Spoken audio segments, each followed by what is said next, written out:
Okay, isang magandang umaga po. Tayo po ay pupunta doon sa atin ng farm din sa Medikudan. Ating bibisitahin yung ating mga alagang manok.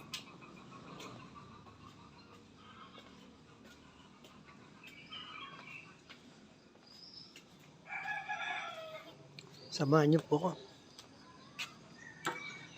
Tingnan natin yung ating mga manok dito sa Medikudan.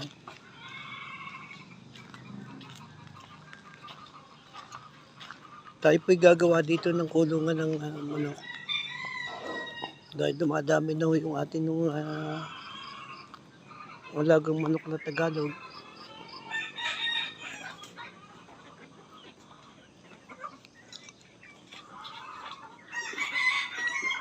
Ito na ho sila. Ito yung mga Rhode Islander na manok natin.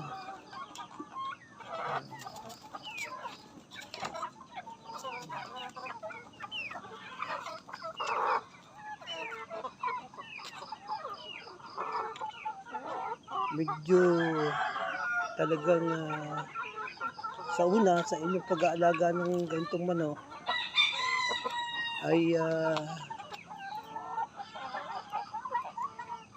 talagang kailangan may nakalaang kampunan.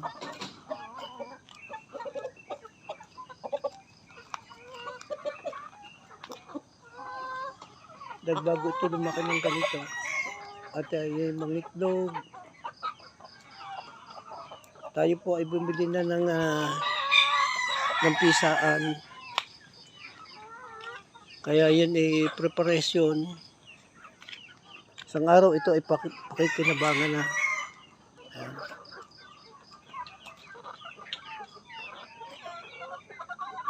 Ang bilis, ano? Kailan lang yan, mga nagsimula sa sisiw yan.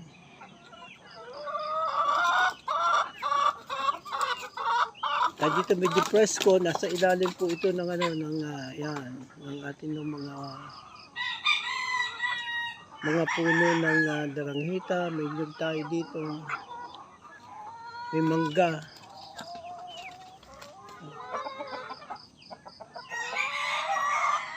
Ang gagawin ho natin ngayon ng kulungan ay yung mga Tagalog na manok.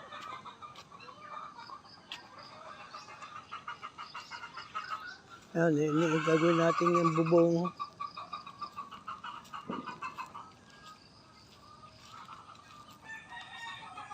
Meron tayong alagang bibi din eh. Ayan, oh. Ito, may manok tayo. Andito yung aking bayaw. Yung aking bayaw siyang nag-ano ng may hawak dito sa nag-aalaga ng ating mga manok na alaga. Ito medyo madilim pa. Ito, yun ang ating mga, kaya kailangan na natin gawan ng kulungan. Malaki na rin to.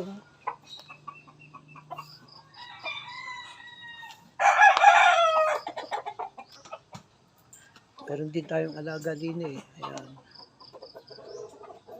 Yung iba nga ho dito ay may mga mistiso na. Kasi bibira na ho tayo makakuha ngayon ng Tagalog na manok na puro. Kaya ito naman iba dito para kain din. Pagka meron mga birthday, okasyon. At kung meron nung gustong bumili, punta lang ho kayo din eh. At nakausapin nyo yung aking bayaw, si Bayaw Manuel. Yan po yung mga bibe. Oh. Ang bilis na dumami ng bibe. Si Bayaw Manuel. Kaway naman nga Bayaw Manuel sa... Ayan. Ito yung kanya pinapakain. At isang araw gagawa na din tayo ng bibili na rin tayo kapag yung gawaan ng feeds. Ganun lang ho. At pag masipag at mayroong abilidad, ito dati ho, nagsimula lang ho kami sa sisiw dito. Ayan ho. Isang araw pakikinabangan na ng aking bayaw.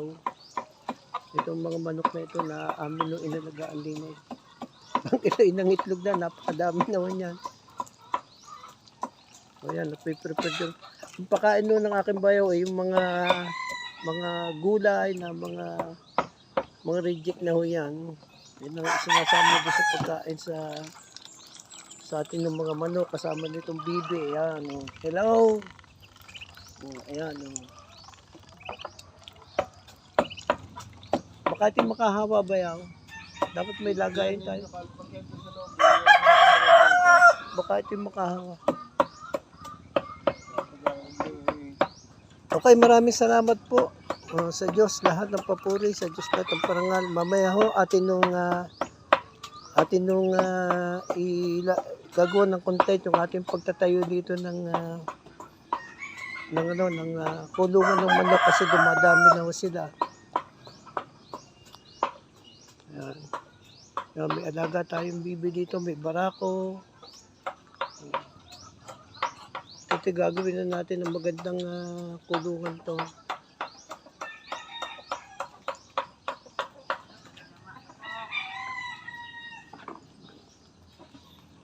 Kapatid, kamusta ka na? Saan ka galing? Hindi ka nakarating ng ano. Di ba nagpaalam ako sa inyo? Ako yung uuwi.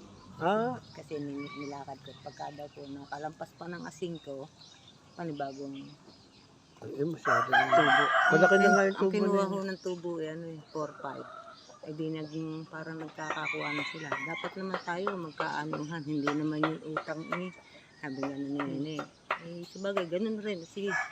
Ay ayaw hong pumayag si Nene na ipadala at gawa daw ho dun sa kanila may nagkalokohan. Kaya ako pinauwing pilit. Sabi ko, ingatan niyo po. Padala kayo. Talagang ganun, damit ng mga damit nasa ilalim. Oo. Kaya sabi ko, ayun, matuto na ha. Yun aral na at matutong mag-isip ng maayos, magdesisyon ng tama. Magtatanong-tanong. Ayan, maraming salamat po. Ayan po si ating kapatid na Sister Mila. Kaway sa ano? ako'y Kaway. nagpapasalamat sa Panginoon ng Diyos at hindi ako pinabayaan. Ayan, oh. Nung dumating ako kagabi mag-aalas 9 sa gabi. Kasi pagkarating ko doon, kung sinalubong naman nila, nakuha ng gulay, nakantaton. Maantayin nyo kami, nandiyan kami sa kanto ng pulo para kayo huwag na mamasahe, inibenta papasok.